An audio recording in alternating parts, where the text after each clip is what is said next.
After the Memorial Day and Independence Day holidays, as we mentioned, we did see that spike in COVID-19 cases. And now, as we start the Labor Day weekend, I visited with our data analyst partners at IPC Global in Alpharetta and learned what they fear may cause more new cases.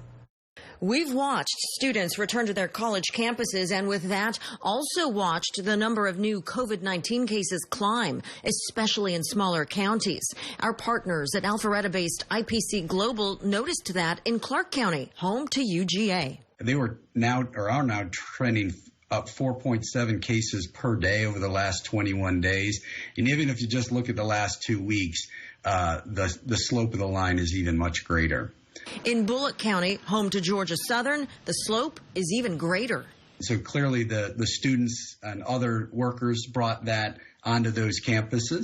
And therein lies the concern as we move into the Labor Day holiday weekend. Those kids are going to come home. They're going to maybe travel together on a long weekend break.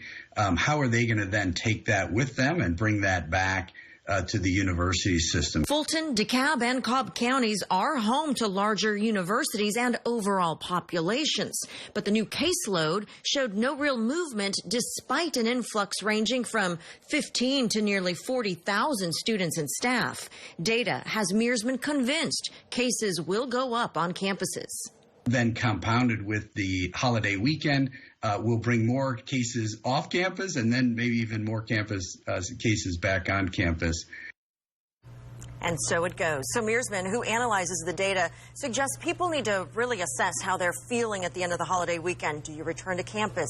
Do you stay put in quarantine? Take classes remotely? All of this in order to help contain the transmission.